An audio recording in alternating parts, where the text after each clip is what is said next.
Okay. So for this lesson 2 of discipline and ideas in social sciences, this entire lesson 2 is like a summary of everything, understanding culture, society, and politics, which is very fortunate for our grade 11 now.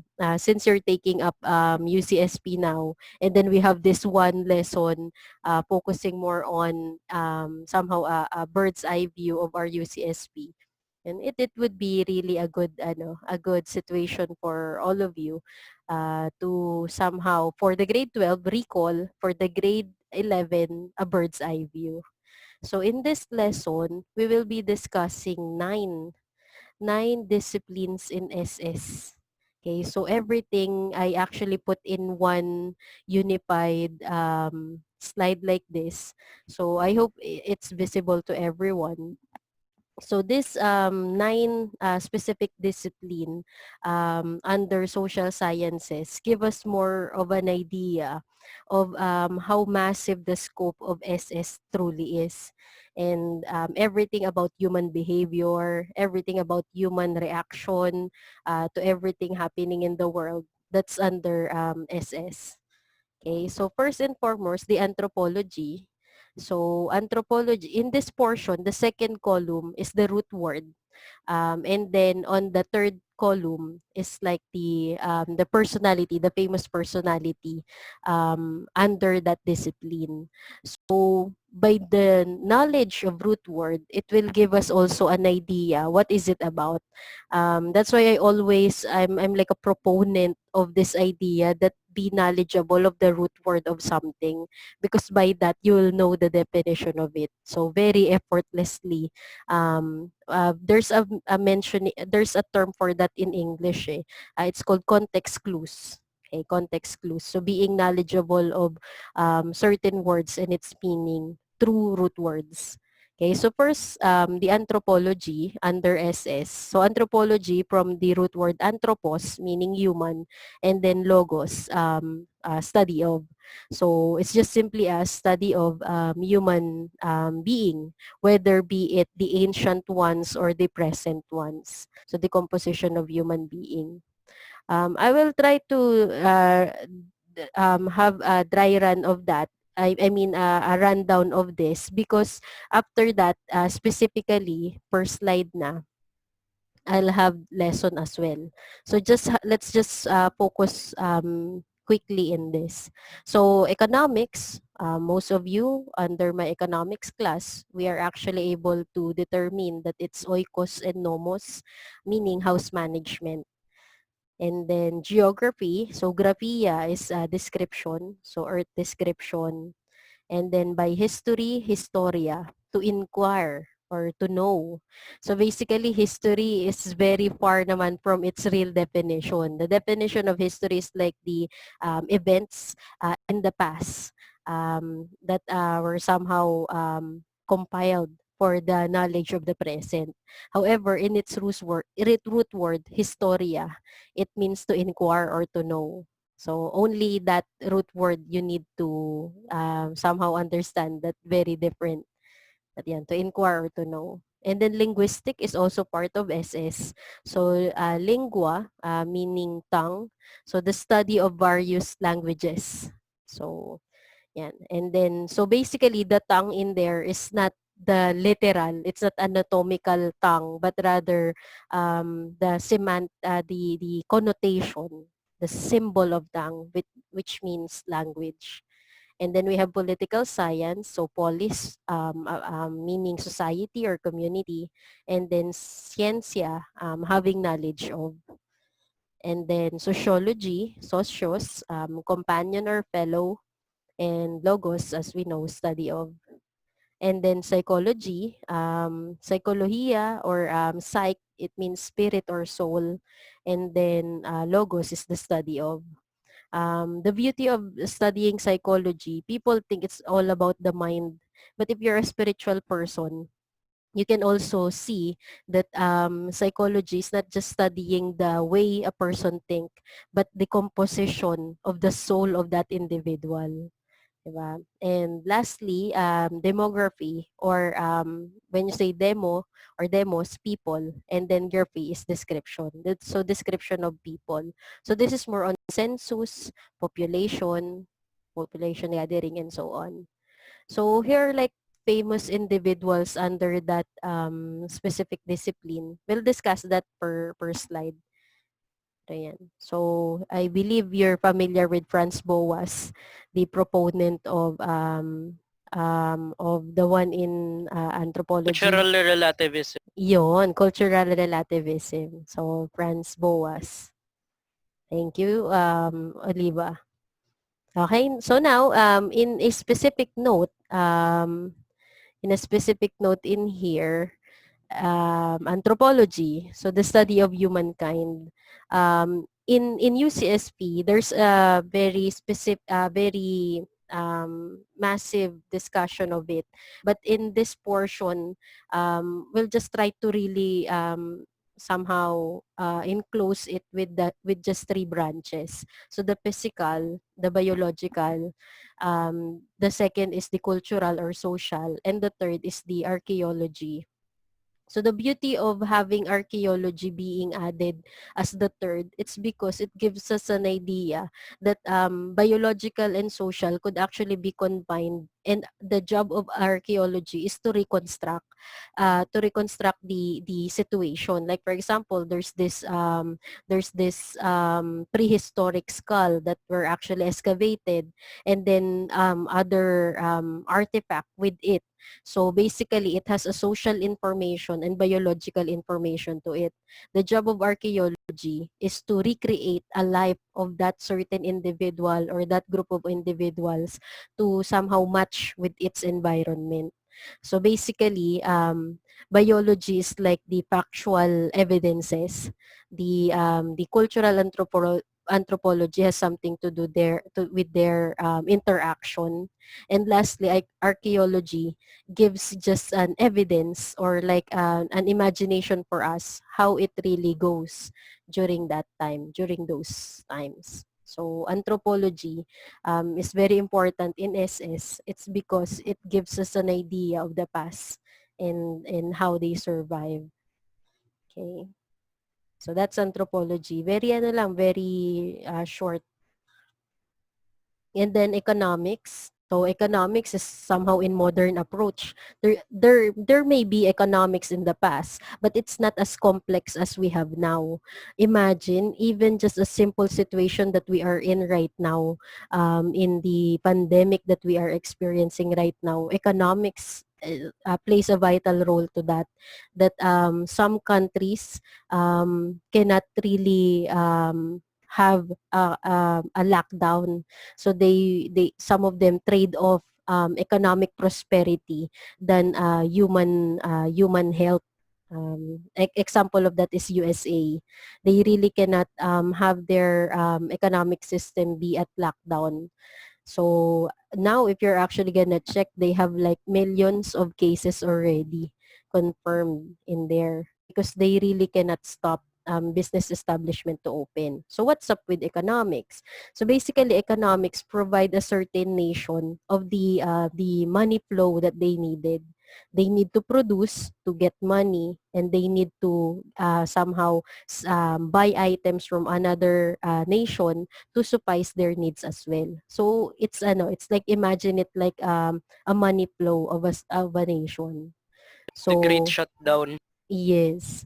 I want you to really open your eyes during this time of pandemic, because this will really land greatly in history.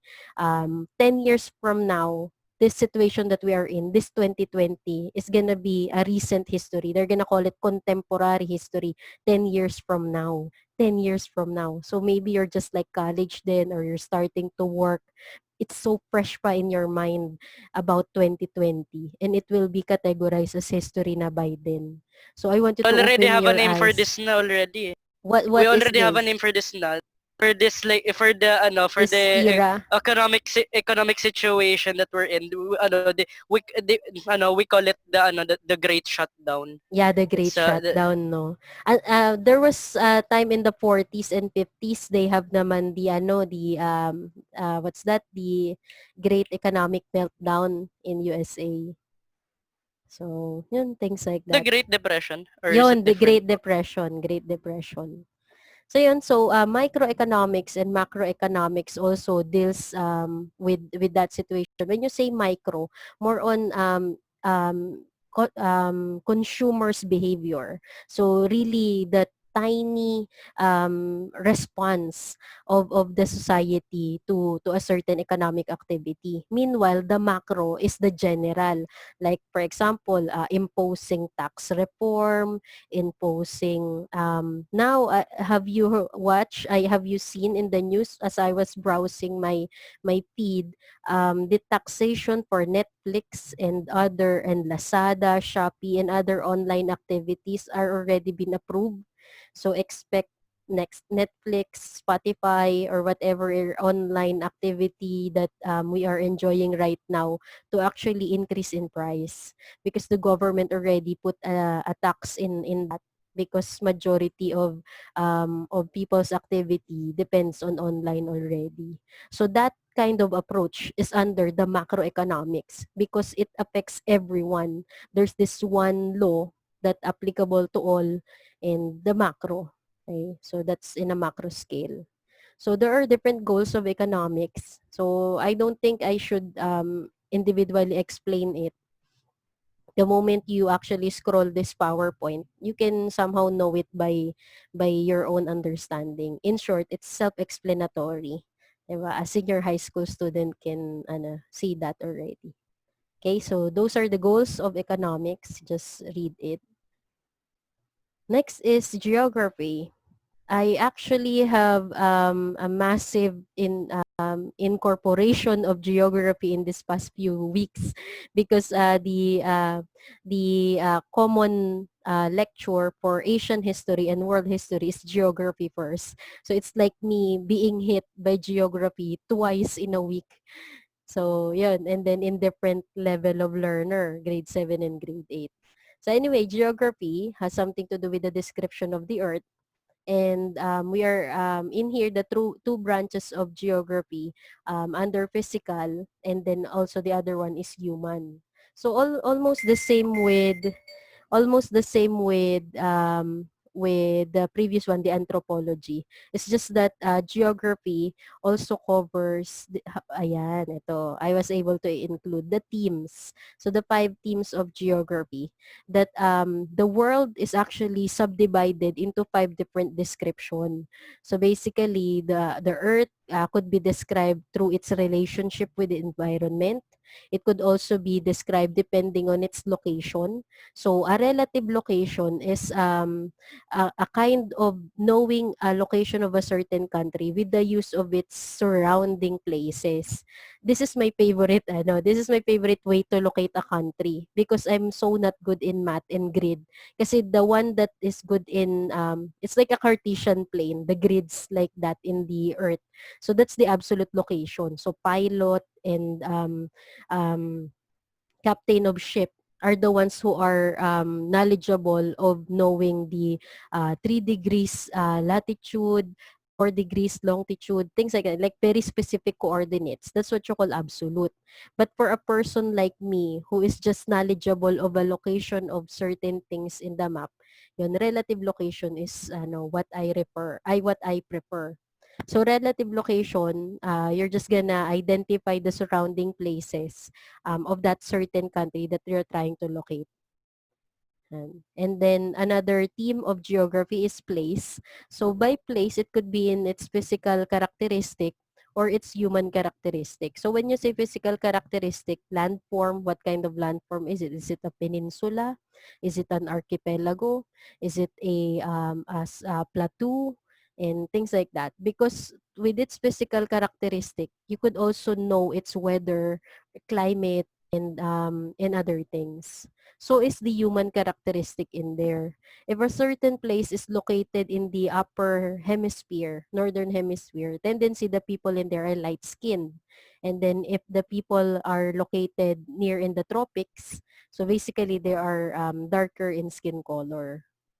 So being knowledgeable of geography gives you also that knowledge that people's behavior, characteristic, and appearances vary because of the location of where they are and their ancestors. So if you're like if a certain person, kaya it really annoys me whenever I see contemporary issue about inequality just because of race, just because of gender, just because of appearances. Because those people who judge people based on their color has no idea what geography is all about. Because if a certain individual has that understanding that a certain person's color and manner of eating and physique has nothing to do with the person itself, but rather to the location where that person was brought up.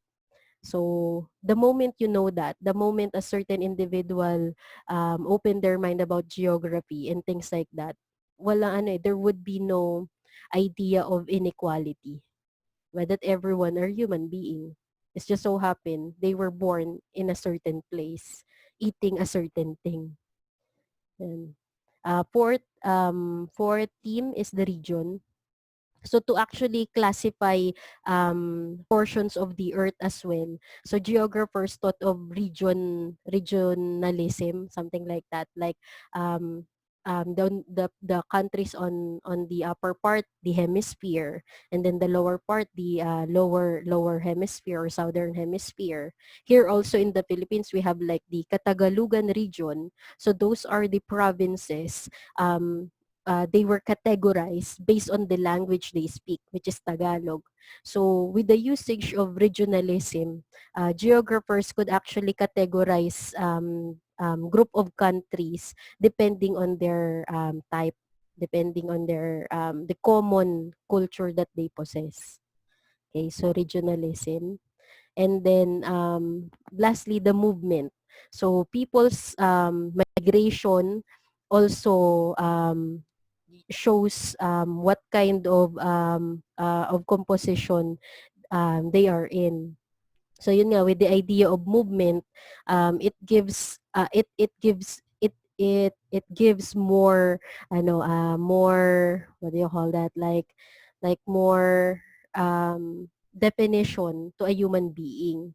Kasi before, if everybody just settle in a certain place and then just stay in there and whatever happens, stay in there would be no variety of individual, there would be no variety of culture. But since people migrated and seek for a better future, a better living, um, variety occurs. Okay. Ayan, so geography. Next is history. So history is a branch of knowledge that attempts to ascertain, record or explain facts and events that happened in the past. So I hope by teaching you history for so many years now, I hope I was able to really reaffirm to you that history is really important. And a lover of history is a lover of mankind.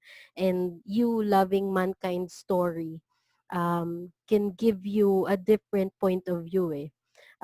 That's what I have noticed with remnants, especially those who embrace social studies. They have a different they have a different manner of seeing things, and it's refreshing.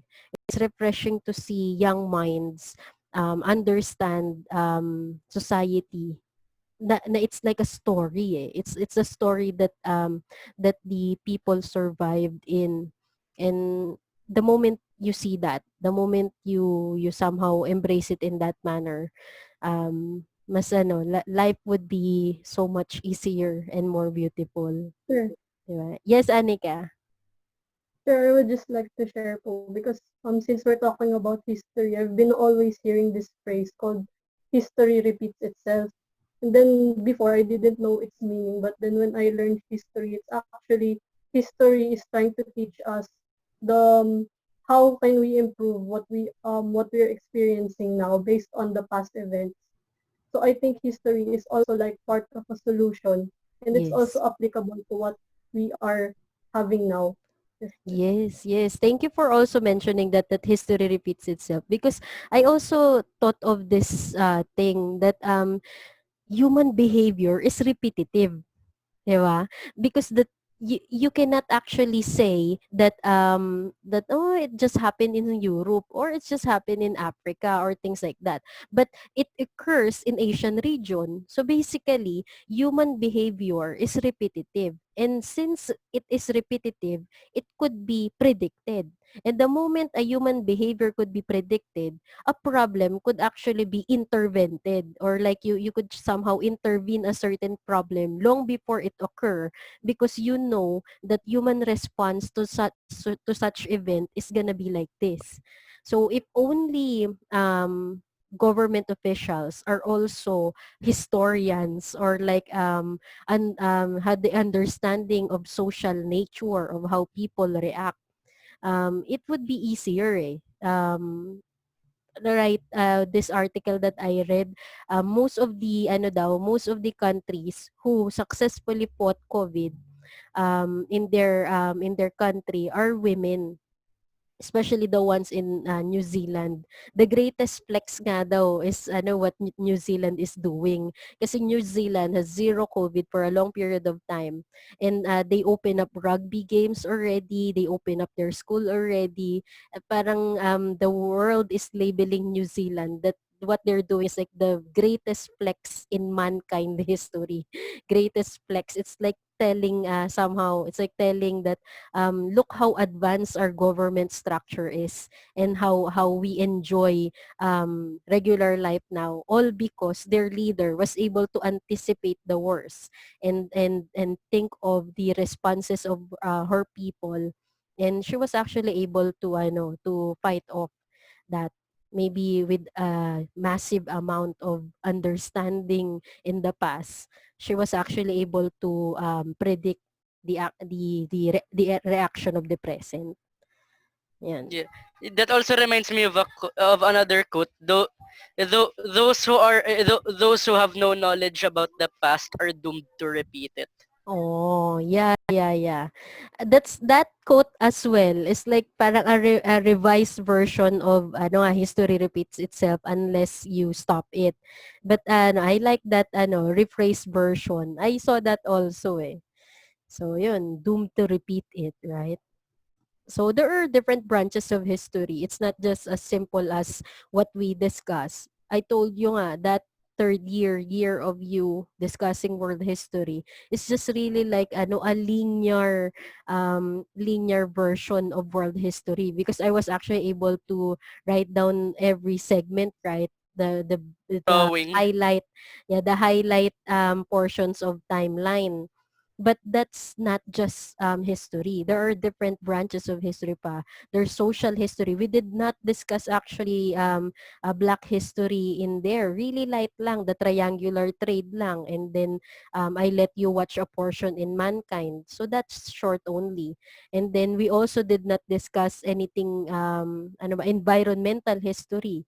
Not really in that. And even diplomatic history, we weren't able to discuss that. Military history, super short lang.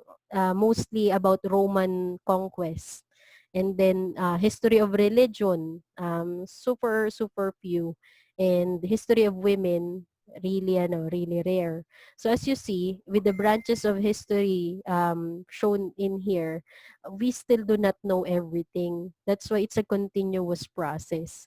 And reading about it would greatly help. Okay? So there are other slides pa. I will cut this and start another Zoom because it's just less than 5 minutes or 7 something. So I'll I'll restart again. I'll send the link later.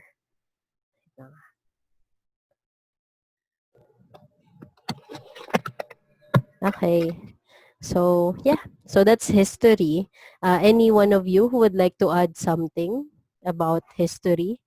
Justin was able to share a while ago that history, those who do not follow history or understand history, doomed to repeat it. So no, I don't know other sharing for history. Okay. So let's move forward to the next discipline, which is linguistic. So me taking up education major in English, we have a subject of linguistic, and it is a really interesting subject. So this somehow discipline, field of knowledge involving the scientific study of language as a universal and recognizable aspect of human behavior and capacity. So linguistic is somehow subdivision or sub of anthropology. So there are different branches of linguistic. The morphology, study of language forms. There's also syntax or the grammar structure itself. And then the phonology or the study of sounds and sounds of languages. So everything, not just English, but all language in the world has a linguistic aspect to it. So whether be it Spanish, it has morphology, it has syntax, it has phonology, and like that. An example lang of a difference in form in grammar structure, English grammar versus Korean language or Korean syntax. Me, now that I am somehow involved na in watching Korean drama, there are some statements in there that I really find good. So I'll search it. And then there I realize it's inverted. So what more with you? Say you when you're grade 7, you have this elective class of no of Korean language. So basically you also see the difference. Somehow you could be categorized as trilingual na nga.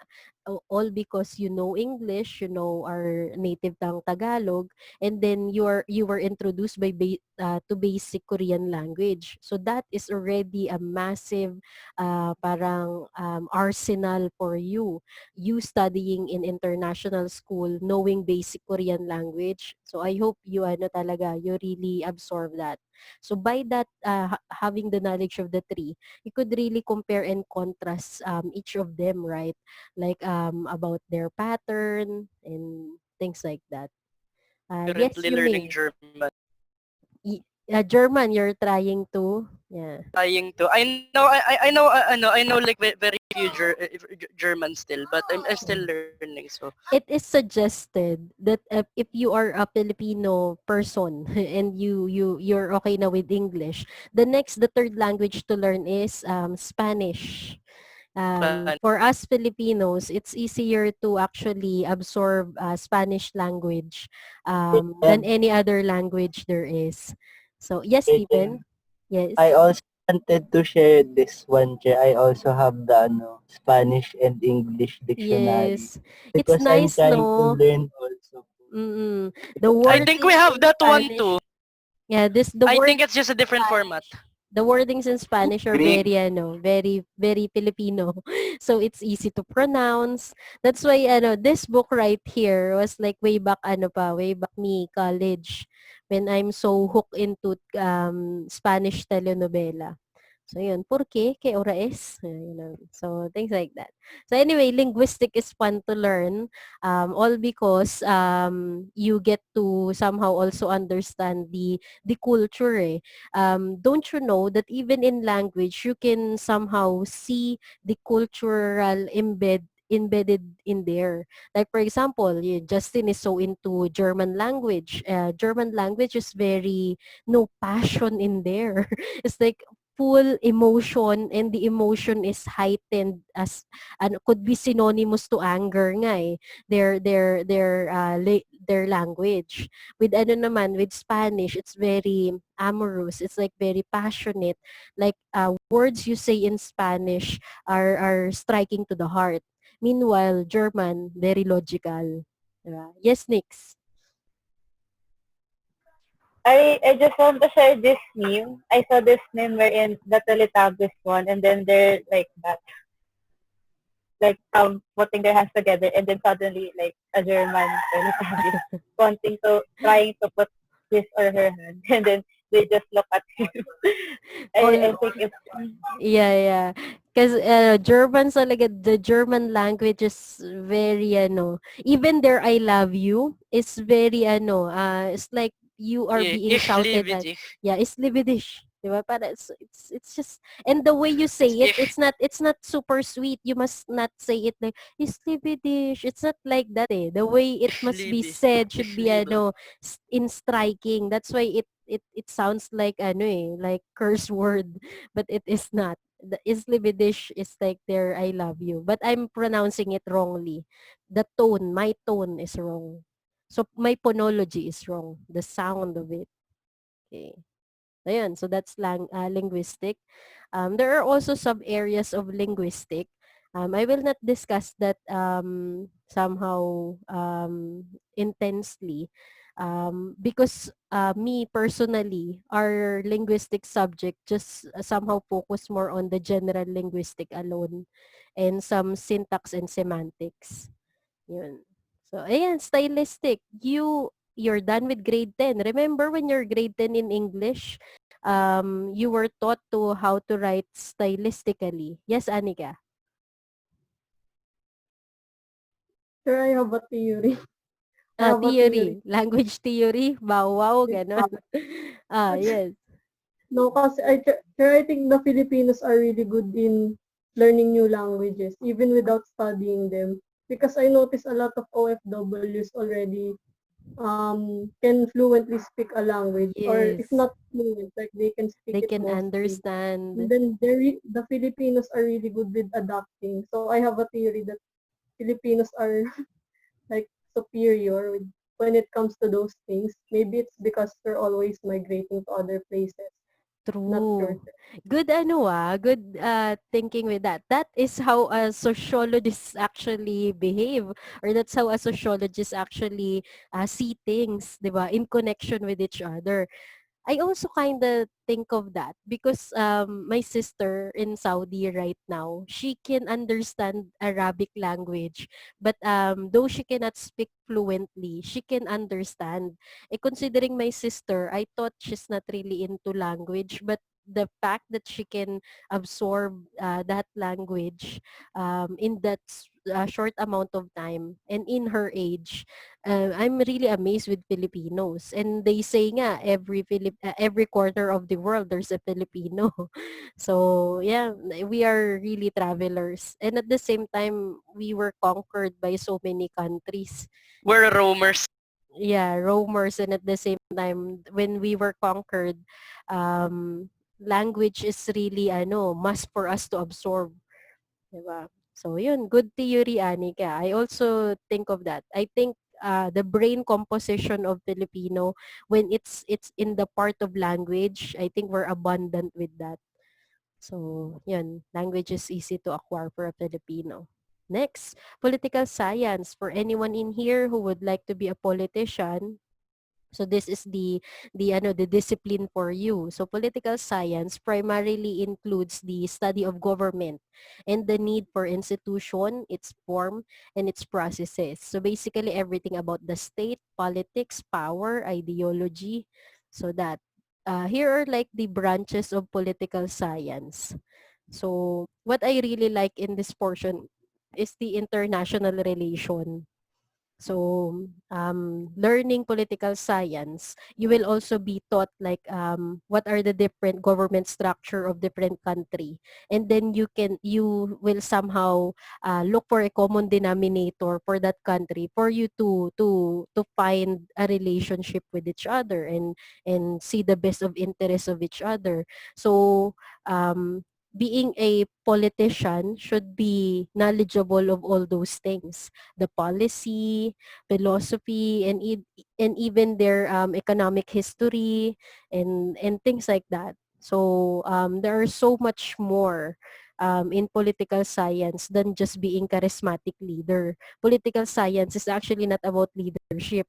Kasi if one individual would just want to be a leader, org and management, they should take. And then it's all about leadership.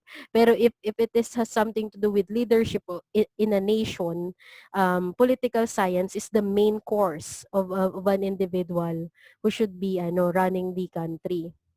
Kasi as you see, these are like the aspect that a pol sci individual should be knowledgeable of. So different political theory, different philosophy, so like that. There are a lot of good statement, and I will never stop flexing Winston Churchill with that. For me, I've seen him as a really good statesman. He's really a politician. Yun ang that kind of perspective. And then His the speeches were others, great. yeah, he's not just a politician, he's also an inspirational leader. Yun. So I admire his decency, his I don't know, his politeness to international relation, that he is he just simply knows what the right words to say. Also, in political science, you always need to be a non-partisan, meaning to say, you should know how to respect one's culture and one's religion or one's identity. That's why sa United Nation, they never greeted everyone as Merry Christmas or Happy Hanukkah, because they do not assume that everyone is Christian, and they do not assume that everyone is Jewish. They assume everyone is human. So they only greet during the time of December. They greet everyone in there as Happy Holidays. So happy walang pasok. Something like that. But they never greet them based on their religious practices. May tawag doon. It's called politically correct statements. Like for example, dati, now they're accepting na the term black. Eh. Politics. Oy, he's a black person. Oy, he's a white person. But back then, it is called politically incorrect statement for calling a person's race based on its color. So if you actually want to be very politically correct, you will say, he's an African American. So you stating their ethnicity and race, yun yung very politically correct. Pero now, I believe they're trying to remove the politicism in there and just really addressing it as black. So, kasi that's the main brand now, parang Black Lives Matter and things like that. So there are some changes. So yun nga, what I'm trying to say, in political science, they are known to embrace political correctness. Okay? And you need to study these things for you to be a politically correct individual. I don't want to bash any of our our government official, pero majority of them do not know how to conduct politically a personality in politics. They simply lack. They don't know what they're doing. Yes. Yes, Nix. Sure. Do you think it's time po to make a new like a set of standards for those people who wants to run? Because I think there are a lot of like standards being met po in other countries. For example, in Korea, when Shane Mm-mm. presented last year, like there are certain standards that people are looking for their president, and ano po, like she even mentioned last year that um Korean politicians that are in like position already, they are not allowed to be seen like owning big houses or big corporations. Yes. Like they should Yes. own like same apartments with other Koreans, like that po. And once they own something that looks suspicious, people can easily throw them away or kick them out of the position. True, true. I like that you raise that up. It has something to do with quality and standard eh. Kasi don't you know that as long as you're 36 years old, I believe here in the Philippines, you can run as president. And there's no educational attainment. The former president, Estrada, actually just finishes elementary. Now, we are not trying I to judge elementary graduates or whatsoever. However, if we're gonna refer to international relation and other philosophy and political theory, you want someone who is like advanced in his field. with regards to that. Though he is advanced in his field in acting, he is Urian Best Supporting Actor, I believe.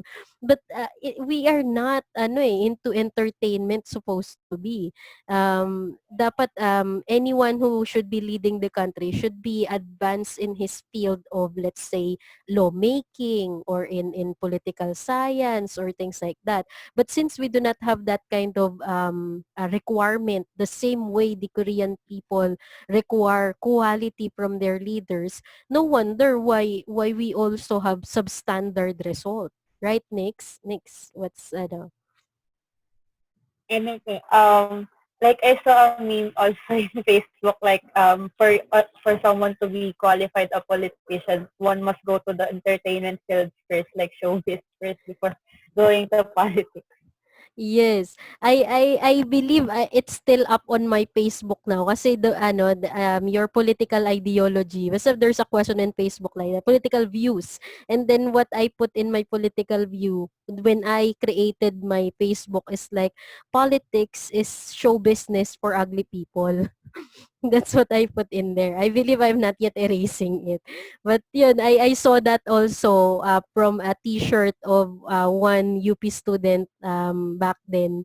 As yun, politics daw is showbiz for ugly people. So, parang the easiest way to be a politician, be a celebrity, and then jump into politics. And that's sad because we don't need great dancers and good actors and actresses on Malacanang or in the Senate or in the House of Representative. Kaso that's the standard of Filipino. There's also another Facebook situation when Kim Chu somehow said something really obnoxious that she's really not thinking that very well with what she's saying. Thus people are like judging her talaga, her intellect, everything about her they judge. And then there was this statement said, now why Filipinos are very critical of celebrities, very we tend to be very critical of celebrities, but to our politician, we're not as critical as that. We questioning Kim Chu's intellect, we questioning Kim Chu's everything, but she's just a celebrity. Diba? But why can't we somehow do that to the people who are running the country? So parang what that post is trying to say, we have a higher standards in celebrity than what we have to our statesmen. So, and that is sad. That's just really sad. So I'm actually planning to just stop with political science. I am actually not that very hopeful of finishing all 9 discipline in 1 hour. Kasi knowing my flow of discussion with you, I would rather have talk with you than just discuss. So the remaining discipline, I will have it next meeting, which is on Friday. So live again, ha? Live discussion. So since I recorded it, for those who constantly disconnect, I'll give you the link of this. Yeah. So I'll stop sharing now and yeah. So that's for us. We still have 5 minutes. Anything you would like to raise within the 5 minute um remaining?